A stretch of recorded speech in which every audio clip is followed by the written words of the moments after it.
రాష్ట్రం వచ్చిన తర్వాత ఎంబీసీ అనే కార్పొరేషన్ ఏర్పాటైంది అధ్యక్ష. Most backward class.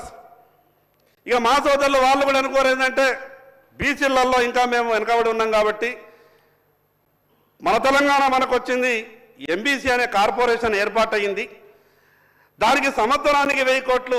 మీరు హైదరాబాద్కి వస్తే కుల సంఘాలకు మీకు బిల్డింగులు ఇస్తాం, మీ భవిష్యత్తు బాగుంటుంది, మీ పిల్లలు హైదరాబాద్ చూడరా, ఎప్పటిదాకా జిల్లాలో ఉంటారంటే మేమంతా ఉరికురికి ఈ హైదరాబాద్కి వచ్చినాం అధ్యక్ష. హైదరాబాద్కి వచ్చే మీదే సంఘం, మీదే కుల సంఘం, ఇక మీకు 5 ఎకరాలు, ఇక మీకు 3 ఎకరాలు, ఇక మీకు 4 ఎకరాలు. ఇక మేము సంతోషపడ్డాం, జిల్లా హెడ్క్వార్టర్లోనే మాకు కుల సంఘాలు లేవు, ఇక హైదరాబాద్లో ఇచ్చారు, ఇక అయిపోయింది, మా బతుకులన్నీ బాగా అయిపోయినాయని ఇక మేము జిల్లాలకు పోయినాం. మా నాయకులంతా కూడా ప్రచారం చేసిండ్రు, అయిపోయినాయి మన బతుకులన్నీ మారిపోయినాయి, హైదరాబాద్లో మనకు పెద్ద పెద్ద సంఘ భవనం వచ్చిందని.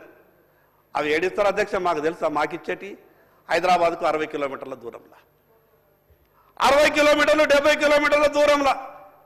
కానీ మిగతా వాళ్ళకు అభివృద్ధి, ఈ రాష్ట్రానికి ముఖ్యమంత్రులు అయిన వాళ్ళకు, ఈ తెలంగాణ రాష్ట్రాన్ని పరిపాలించిన వాళ్ళకు, భారతదేశ రాజకీయాల్ని ప్రభావితం చేసేటోళ్లకు, వాళ్ళకు హైదరాబాదులో బంజారాయిస్కు దగ్గరిస్తారు అధ్యక్ష. ఇది వివక్ష కాదు అధ్యక్ష? ఆ పార్టీ అయినా ఈ పార్టీ అయినా బీసీల గురించి ఏం ఆలోచిస్తున్నారు అధ్యక్ష? మరి ఎన్ని సంవత్సరాలు ఈ రకమైనటువంటి పరిస్థితులే ఉంటే కేవలం ఎన్నికల సమయంలో మాట్లాడతాం, మిగతా సమయంలో ఈ రకమైనటువంటి దారులు ఎన్నుకుంటామంటే మేము ఏ రోజు బాగుపడాలి అధ్యక్ష? అధ్యక్ష, ఈరోజు బీసీల పరిస్థితి అధ్యక్ష, నా నాయ బ్రాహ్మణ సోదరుడు బార్బర్ షాప్ పెట్టుకుంటా అంటే బ్యాంకులు లోన్లు ఇయ్యాయి అధ్యక్ష. నా రజక సోదరుడు ల్యాండ్రీ దుకాణం పెట్టుకుంటామంటే బ్యాంకులు లోన్లు ఇయ్యాయి అధ్యక్ష. కానీ హబీబ్ మెన్షన్ హౌస్ లేదా మిగతా ఇంగ్లీష్ పేరు పెట్టుకొని డ్రై క్లీన్ షాప్ అంటే దానికి లోన్లు ఇస్తారు అధ్యక్ష.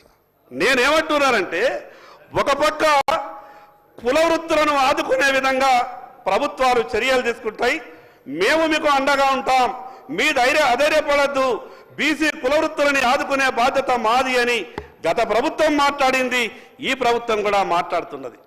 మేము ఏమనుకుంటామంటే అధ్యక్ష, మేమంతా కూడా కుల వృత్తుల మీద ఆధారపడ్డటువంటి మా బీసీ కుల సోదరులు అసలైతే కుట్ర దాంట్లోనే దాగిన అధ్యక్ష. ఎప్పుడైతే కుల వృత్తులను ఆదుకుంటామని గొప్పగా చెప్పేటటువంటి ప్రయత్నం చేస్తున్నారో దాంట్లోనే అసలు కుట్ర ఉన్నది. 100 సంవత్సరాల నుండి మేము కుల వృత్తుల మీద ఆధారపడుతున్నాం. ఇంకా ఏదైనా ప్రభుత్వం 5,000 10,000 సాయం చేస్తుందంటే అదే గొప్పది అనుకుంటున్నాం అధ్యక్ష. కుల వృత్తుల మీద ఆధారపడ్డాం కాబట్టి, ఆ కుల వృత్తుల మీద ఉన్నాం మేము కాబట్టి, ఈ ప్రభుత్వాలు ఇచ్చేటటువంటి ఏదో అరకొర సాయం మీద మేము దృష్టి పెట్టినాం కాబట్టి ఇంకా ఎదుగుతలేము అధ్యక్ష. మేము అధ్యక్ష ఎంత గొప్పగా చెప్పింది అధ్యక్ష. ఎందుకు ఇవ్వరు అధ్యక్ష? బీసీ ఎమ్మెల్యేలు కారా అధ్యక్ష? మరి ఈ 42, 46, 50% మాట అంటారు. నేను ఈరోజు ఉన్నటువంటి ప్రభుత్వం కాదు, గతంలో ఉన్నటువంటి ప్రభుత్వం కాదు, ప్రభుత్వాలు ఏవైనా సరే, ఈరోజు కాంగ్రెస్ ప్రభుత్వం ఉన్నది, రేపు ఇంకో పార్టీ ప్రభుత్వం వస్తుంది.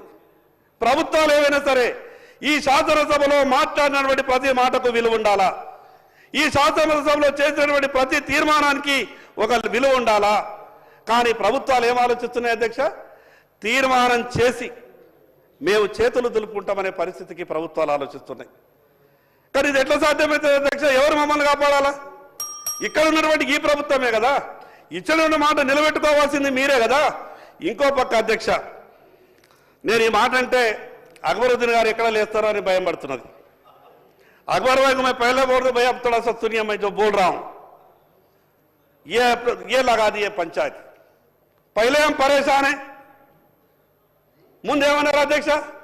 బీసీలు ఏం మీరు గాబరా పడకుర్రి, ముస్లింలకు ఇస్తున్నటువంటి రిజర్వేషన్లు కేవలం అవి విద్య కొరకే, మీ రాజకీయాలలో వాళ్ళు ఏమి రారు, మీ దగ్గరికి దరిదాపులలో ఏముండరు, మిమ్మల్ని ముట్టరు పట్టరు, మీరెందుకు పరిశాన్ అవుతారంటే మేము అనుకున్నాం అట్లనే ఉంటుందేమనుకున్నాం.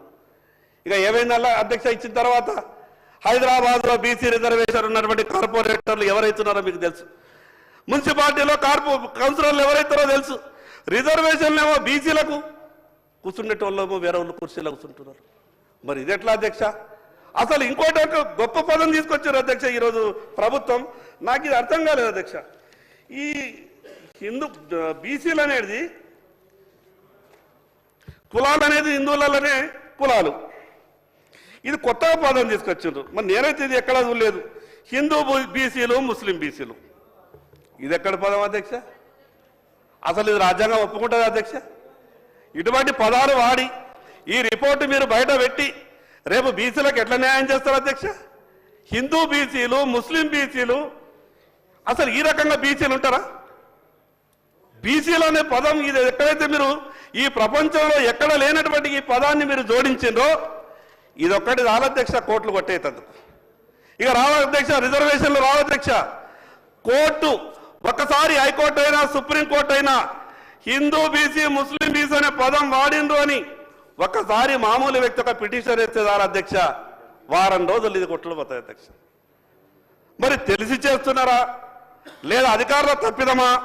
సరే ఇది ఎట్లన్నా కొట్టేసేది కదా, ఇది ఒక రోజుకి అసెంబ్లీకి కదా, ఏదో 4 కాగితాలు పెట్టేది కిరికిరి వస్తుంది, రేపో మాపో ఎలక్షన్ చేయాలని చెప్తున్నారా? మాకు అర్థమైతలేదు అధ్యక్ష. మీ ద్వారా నేను గౌరవ ముఖ్యమంత్రి గారికి విజ్ఞప్తి చేస్తా ఉన్నాను. నేను మొదలు ఒక మాట చెప్పిన అధ్యక్ష, మీరు కామారెడ్డిలో చేసినటువంటి డిక్లరేషన్ వల్ల మేము చాలా సంతోషపడ్డాం. మా ద్వారా మీకు విజ్ఞప్తి ఏం చేస్తున్నామంటే, మీరు రాజకీయంగా తప్పించుకునేటటువంటి ప్రయత్నం చేయకండి. ఇది మా పరిధి కాదు, కేంద్ర ప్రభుత్వం అని చెప్పి రాజకీయంగా మీరేదో